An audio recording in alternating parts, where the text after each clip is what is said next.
Sayadaw Bhyaji Yangonjotbhivamsa Bhongido Deyahobo Dawanja Leja Dawan Leshido Gadine Bhongi Deyasaho. Sayadaw has gone to Yangon, and therefore Sayadaw has the job of continuing to give the Dhamma talk.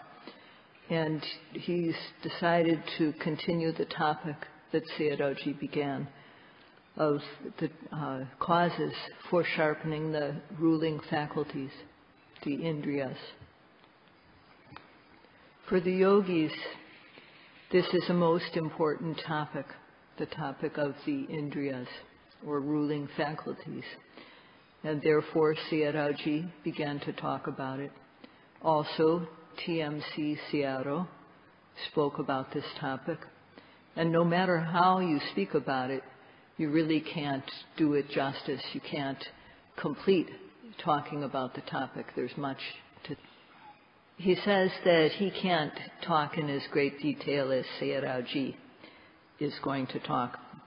And he knows that Sayadaw will go into this in great detail. His talk, he says, will just be superficial. There are 9 causes for sharpening these 5 ruling faculties that Sayadaw just gave the 9 causes as headings. Do you all remember them? There are 5 benefits to hearing the Dhamma, and one of those, to hearing the Dhamma again, and one is that although it's not new, hearing it again and again, one takes it in, one takes it to heart. So Sayadaw asks, what is the first of the 9 causes for sharpening the indriyas? So this means that one must keep in mind that every single arising object goes away. At the start of practice, one doesn't know through one's own meditative knowledge, bhavana miyajnana, that all things pass away. But to keep this in mind in advance means that when we do experience it in practice, we confirm what we have heard. So, bearing in mind that all dhammas, all things that we experience in our mind and body, have this nature to arise and then pass away, one works respectfully to see that in practice. So when one works respectfully in this way, in the practice, that means that one is accomplishing the task of sharpening one's controlling faculties, these 5 ruling faculties. The third cause is sataja kiriyaya sampadeti. That means that in the area of this respectful observation, as one works to develop the practice, there's no gap in between one's moments of observation, in between one's moments of concentration. One has to observe continuously. So these first 3 causes are the most important for us to fulfill every moment of observation. So if in one moment of observation one of these 3 is not present, then that means there's a weakness. So these 3 are that all the phenomena that we can observe, all mind and matter, have the nature to arise and pass away. One has to understand that in advance. And in observing these phenomena, one must work respectfully. And in our observation, one moment of knowledge must follow another. One moment of concentration must follow another. These are the 3 points that we must always have, must always be present. So number 4 is sapaya kiriyaya sampadeti. That means that as yogis, we must have what is suitable for us. We must rely on things to a suitable extent. If we depend on these 7 suitable things in doing our practice, that means that this cause for sharpening the ruling faculties is present. So at times when we practice, there are difficulties, and if one works in the practice, one can get to the point of overcoming these difficulties and becoming concentrated. One has to remember the way one concentrated one's mind when one was able to develop good concentration. So like that,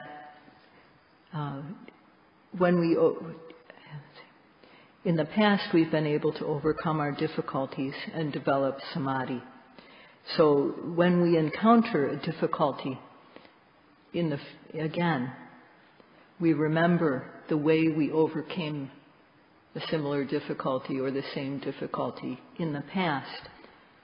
So we use that method that we know worked before to gain samadhi again. We remember the way that we were able to concentrate our mind before, and we use that method. So this too is another way of sharpening the ruling faculties. So Sayadaw asks, doing sitting meditation, have you ever encountered a difficulty? During walking meditation, have you encountered a difficulty? So, for example, have you ever been sitting and not been able to follow the rising and falling? Not been able to find it? Or has it disappeared? So if you've had this type of difficulty and you've been able to overcome it, then this is the way that you can use to concentrate your mind in the case of difficulties. So the 6th cause for sharpening the indriyas is bojjhanganancha anupawittanataya. That means that sometimes we have to create the factors of enlightenment, develop the factors of enlightenment suitably in ourselves. What this means is that sometimes the yogis try, but although they try, the noting isn't going well. The practice isn't going well, and then one gets depressed, and one's concentration drops, one's knowledge drops. And other times the practice is going well, we feel happy, satisfied, and we get elated and excited. So there are these 2 things that can happen. Sometimes things fall, and sometimes they're excessive. So one needs to reflect suitably on the factors of enlightenment at these times to create balance. So there's depression, and then there's elation. And in these cases, one has to develop the factors of enlightenment in a suitable way. And as Sayadaw has said, this is related to one's individual meditation teacher. This is something the individual teacher is able to point out to the students when they encounter this type of problem. And because of that, the faculties, the indriyas, are able to be developed and sharpened. So, for example, Sayadaw is meeting daily with the yogis and giving them the guidance that they need to correct what needs to be corrected. Number 7 is kayecha jivitecha anupakanti. That means that in this practice, which is for gaining release from the suffering of samsara, which is for gaining the first path and fruition, one has to really try very hard. One has to try without considering one's life and limb. And if one practices in this way, then this becomes a cause for one's indriyas to become sharp. So when you're practicing, ask yourself, is there consideration for my life and my limb? Sayadaw said, Bhante, I don't have any care for my life and limb, but my cushion is a little bit thin. So how many times do you change position during a sitting? That too is one of the ways that we have consideration for our body. Now, Sayadaw has spoken about this before. Vipassana is the practice to calm the mind, to make the mind subtle and calm. So first of all, the body has to be still. So if in 1 hour one changes one's position twice, isn't the concentration broken? So if one changes 4 times in an hour, doesn't that destroy the samadhi? So if one changes every 15 minutes, or one changes position every 10 minutes, or every 5 minutes, won't it be difficult to gain samadhi? Sayadaw said, all we have to do is sit there, and we only have 2 things to watch, rising and falling. So what is so tiring about it? There was a layman who told Sayadaw, what is so difficult about this? Standing in the sun and having to hit a rock is much more difficult. So not having regard for one's life and limb is one of the causes for one's faculties, one's indriyas to become sharp. So the 8th cause is tatacha abhiboya nakamena. That means that in practicing without regard for one's life or limb, there will be unpleasant, uncomfortable feelings which arise, and one has to work to overcome these. So that the 9th cause is antaracha abhyosanena. That means that one, in this effort, in this practice we've undertaken to try and to overcome suffering, before we reach our goal, we shouldn't end our retreat. We shouldn't give up. So that means that before one gains the Dhamma that one is looking for, not to leave the retreat.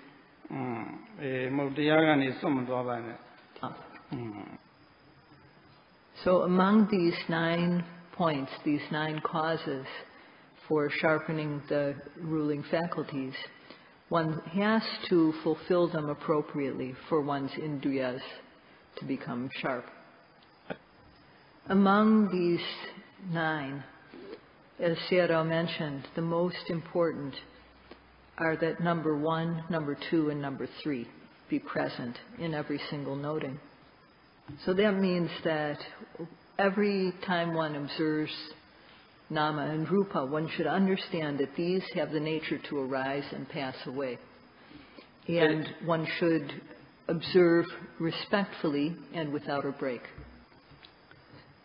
So what does it mean to observe respectfully, focusedly?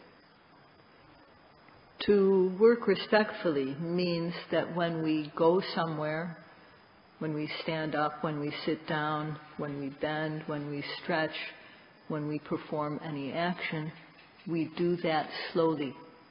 Not like on the outside, not like in our daily life, but like a yogi. So that is what it means to work respect. Only if one does things slowly will one's knowledge be able to keep up with what is doing.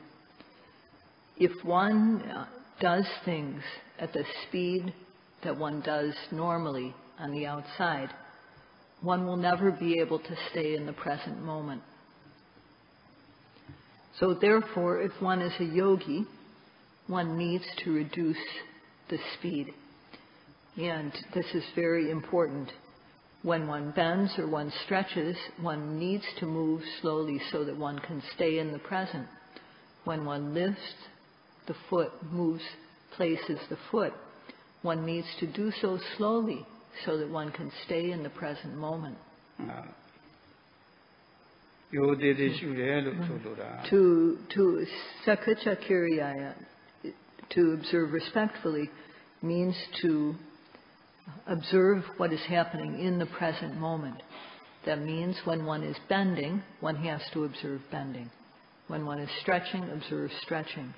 When one is standing up or sitting down, one has to observe standing up or sitting down. So to observe so that one stays in the present moment means that one has to focus to see the ultimate reality that occur when one performs bending. One has to see what is the true nature involved in. So in order to observe so that one can stay in the present moment and come to see the ultimate reality that is there, is it needed to move slowly or not? So one needs to know this for oneself. One needs to stay in the present. Don't dwell in the past. Don't imagine the future. So when one thinks about past events, one's home, one's work, people, is that staying in the present moment? So this is Christmas time, and some yogis may be reflecting about Christmas, that this year I didn't send out my Christmas cards, something like that. So that's remembering how we sent out Christmas cards last year and that we're not doing it this year. Remembering who we met with last year, whether it's our family or other people. That's dwelling in the past. Don't dwell in the past, because if you do that, you can't stay in the present. So the first cause of sharpening our indriyas is to keep in mind that the nama and rupa, the mind and matter that we observe, arises, and then whatever has arisen passes away. That means that for us, it's always New Year's. So what are we going to greet the New Year with? We're going to greet the New Year with kusala, with wholesomeness. Because every time we look at nama and rupa, mind and matter, it's arising and then passing away. So we greet the new one with a wholesome mind. So although some people wait 12 months for New Year's to come so that they can go online and send messages, for us, every moment, it's a new moment. So we can say Happy New Year every moment of the time. So in order for us to be happy, it should be wholesome. And for kusala, wholesomeness, to occur, then, so if wholesomeness is not there, then kusala is not going to, happiness will not occur. So if nama and rupa in us is always arising and passing away, is that Happy New Year? Maybe we could say Happy Birthday. So this happy birthday that happens with every arising and passing away of nama and rupa, mind and matter, is something that only people who meditate can know. Happy birthday. So, has a happy birthday occurred?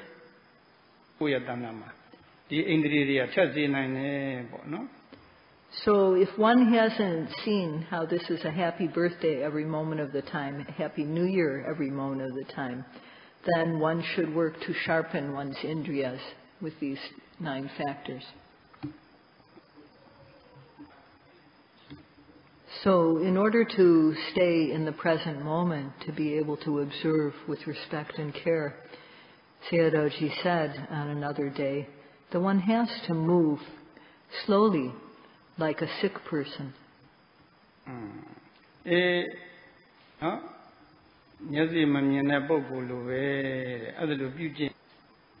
So although one's eyes are perfectly good, one has to behave as though one doesn't see. That means to keep one's eyes cast down, to control. So ask yourself, are you able to control your eyes or not? Even though your eyes are good, can you control them? And if so, that means that you are working respectfully, sakachakirya. It means that you are working respectfully. So if your Dhamma is not yet good, one has to reflect on if it's because your eyes are not under control.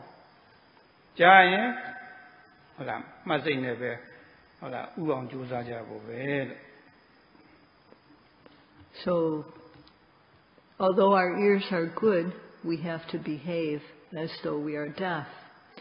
That means that when we hear a sound, we shouldn't turn to observe what's making the sound.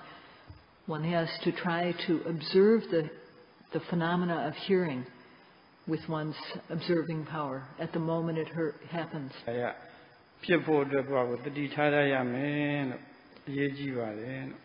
So if one's eyes and one's ears are not guarded, then that means one's observing mind is not going to be able to work.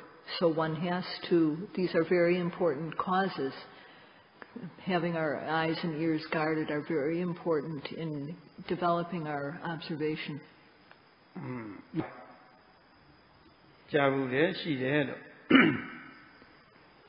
So in regard to controlling one's eyes, keeping one's vision guarded, there's a story about a rich man. It should be a Fetela. Fetela, Yetela. Mate, sorry, Tito. Sorry, not the story about a rich man, but a story about a Mahatera, an old senior monk. So this senior monk was meditating in a cave, and the cave was quite large. And on the walls of the cave, there were paintings of scenes from the Buddha's life and how various people became enlightened and so on. So there were many paintings in this cave where the senior monk dwelled.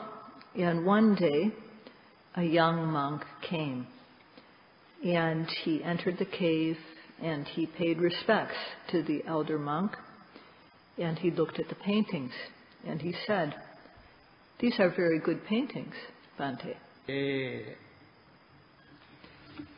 And the elder monk said, "Yeah, I've been living here for 30 years, and only now, because you have good eyes and you told me, only now do I know that there's paintings."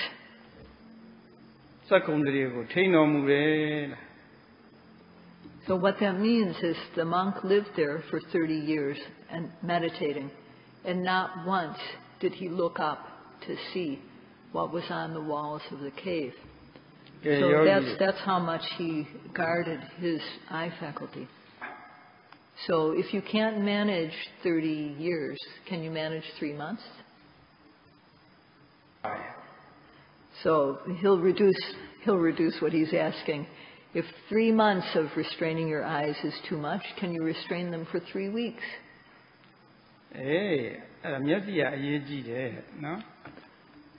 Eyes are very important. So one can control one's eyes, but what about looking around to see where Sayadaw is? So don't we manage to look around to see where is Sayadaw? Where's our teacher? Where's the monk guarding the Dhamma hall? So it's very important to control one's eyes. And Sayadaw doesn't want people, even If he comes near somebody, if he happens to be near somebody, he doesn't want anybody to stop their practice and pay respects to him, to lift up their hands in Anjali or bow or anything. He wants people to pay respects with their practice. And